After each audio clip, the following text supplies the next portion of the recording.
You want the Nanches? Tell him we going for Canelo next. Yes. Let's go. Canelo, come on. You heard it from him. At 36 years old, Terence Crawford is making it clear that he's only interested in legacy-defining fights. And right now, none seem bigger than the potential showdown against Saul Canelo Álvarez. For months, Crawford has been eyeing the Mexican superstar, seeing it as the perfect way to cement his status as one of the greatest fighters of this era. And with his Excellency Turkey on his side, it seems that they have successfully bought Canelo, with Canelo finally agreeing to the fight.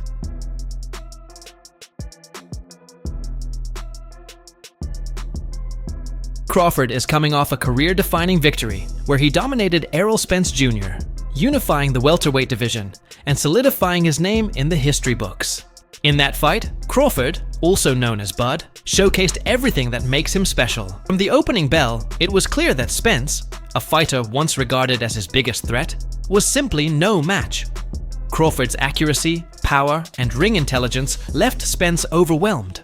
He controlled every round before stopping him in the 9th, becoming the first male fighter in the 4-belt era to be undisputed in 2 weight classes. Like Terence Crawford, I see he wants to fight. He's made it clear. Do fights like that help your legacy, or do you feel like that's something that's not worth it to you? Everything in my career, every fight make my legacy different and better. No, Terence Crawford is a great fighter. He's a good fighter, but like I say, he's a weight classes for a reason. Now Crawford is setting his sights even higher after his stunning performance. Against Spence, he is targeting Canelo Álvarez, a fighter 3 weight divisions above him, and arguably the biggest star in boxing for Crawford. This fight is about legacy. He is not chasing easy wins or smaller challenges. He wants to be remembered. As the best, and a fight with Canelo seems to offer that opportunity,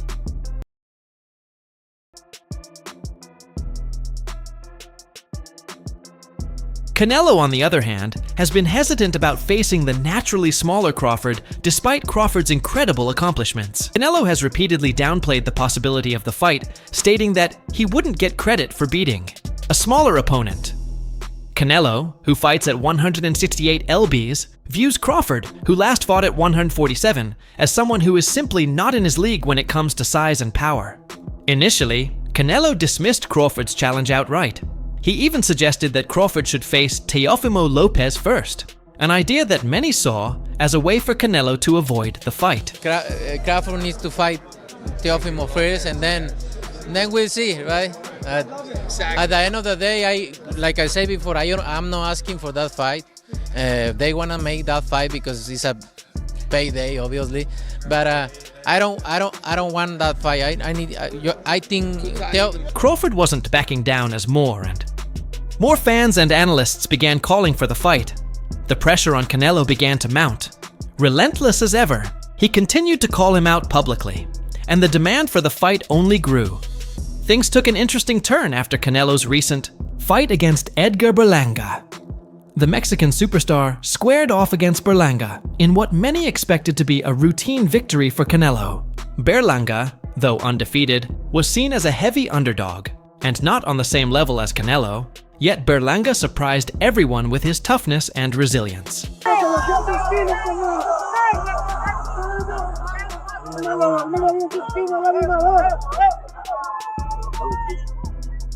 Fight started as many predicted, with Canelo dominating early in the 3rd round. Canelo landed a flush left hook that sent Berlanga crashing to the canvas. At that moment, it seemed like the fight was heading toward an early knockout, but Berlanga had other ideas. He got up, banged his gloves together in frustration, and fought on. Although Canelo won the fight convincingly on the scorecards, Berlanga managed to go the full 12 rounds, something not many expected. The fight ended in a unanimous decision, with the judges scoring it heavily in Canelo's favor.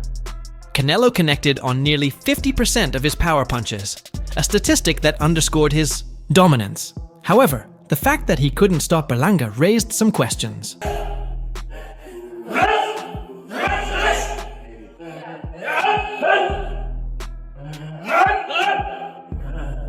Canelo hasn't secured a knockout since his 11th round stoppage of Caleb Plant in November 2021. and this was now his 5th consecutive fight. Going the distance, some fans are beginning to wonder whether the once lethal finisher has lost some of his power. Though his loyal supporters remain as devoted as ever, Canelo's inability to put Berlanga away may not have mattered much to his fans. But it certainly added an interesting dimension to the conversations about his future opponents. Despite his victory, Canelo's attention quickly shifted to what comes next. During the post-fight press conference, he was asked about potential future opponents, including Crawford. Initially, Canelo refused to comment on the possibility of facing Crawford, a move that seemed to reinforce his previous stance of dismissing the fight. Event across town put out an open challenge to you on the internet with Turkey Al-Sheikh calling you out. What's your response to Terence Crawford's call out tonight? No comment.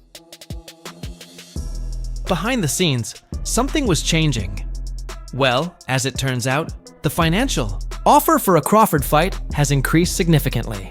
We remember that Canelo was criticized for the amount of money he was asking for this fight, and it was one reason that His Excellency and even Oscar de la Hoya saw it as unrealistic. But it seems after what Canelo displayed after Berlanga, Team Crawford and the Saudis saw Canelo putting on a lower performance. Absolutely, there's a man in Canelo, a legend who recognizes another young beast.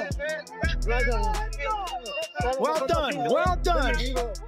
Perhaps it's this questionable performance that has pushed their confidence that Crawford can indeed put down Cano, therefore now giving in to his money requests. But as one of the highest paid athletes in the world, Canelo's decisions are often influenced by the purse, and this time was no different. While Canelo had previously dismissed Crawford, the money on the table now seemed to have caught his attention. Canelo fight, realistically left your mind once he said he's not interested, or you still pursuing it? Not at all. I think business talk. Canelo is finally willing to entertain the idea of fighting Crawford, but with one key condition: the terms of the A1C fight have to make sense financially. Given Canelo's star power and the fact that he commands some of the highest paydays in the sport, this condition isn't surprising for Crawford. This could be the break he's been waiting for. If I'm easy work, I heard him say I'm easy work. If I was easy work, you would take all that money that he's offering you. But yet and still, he want 200 million for Benavidez, and he want 150 million to fight me. So that just lets me know right there that I'm a threat to him. I'm a threat to him. I'm a threat to his legacy. Canelo's openness to the fight has reignited the conversation around this potential mega bout. The clash between two undisputed champions from different weight classes would be a historic event, drawing massive attention from fans all over the world. For Crawford, the stakes couldn't be higher.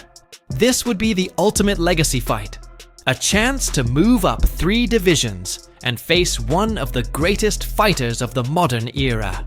Talk all the crazy stuff about me going up and having a tough time, but he went up in weight and lost. That's the difference. I went up weight and won. He went up and lost. So let's not. Crawford's eyes are totally on Canelo. Canelo may end up choosing another opponent, while Canelo's camp has other options on the AI table as well. One of the more talked about possibilities is a rematch with Dmitry Bivol, the Russian heavyweight champion who handed Canelo his 2nd professional loss in May 2022. Bivol's victory over Canelo was a convincing one, with Bivol using his size and skill to outbox the Mexican superstar over 12 rounds. Canelo has been eyeing a rematch ever since, but negotiations have stalled due to Bal's demands.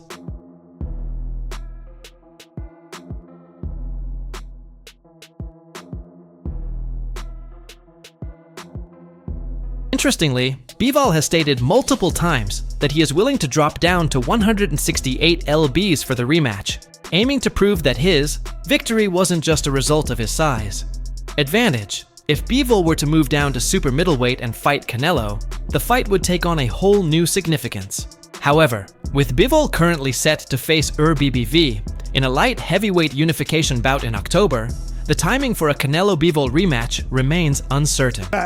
Sensational. Artur Beterbiev versus Dmitry Bivol. Another option for Canelo is to continue defending his super middleweight titles against younger undefeated contenders. Fighters like Christian Andilli and Diego Pacho are both ranked highly in the super middleweight division and could provide fresh challenges for Canelo. Andilli in particular is known for his aggressive all-action style, which could make for an exciting matchup. However, neither Emili nor Pacho is seen as a serious threat to dethrone Canelo. But even with these options, it's clear that a fight with Crawford holds the most intrigue. The financial incentives are enormous, and the fight would undoubtedly be one of the biggest events. In recent boxing history for Canelo, this would be an opportunity to silence critics who believe he has been avoiding the most dangerous challenges in recent years. And for Crawford, it's a chance to prove that he can compete and perhaps even win against one of the sport's greatest fighters. Despite the size disadvantage, the logistics of the fight would need to be worked out, particularly around weight Canelo typically fights at, 168 lbs, while Crawford's last bout was at 147. A catchweight seems like the most likely solution, but the exact number would be a point of negotiation. Both fighters would also need to agree on the purse, with Canelo likely commanding the lion's share given his star power and drawing ability.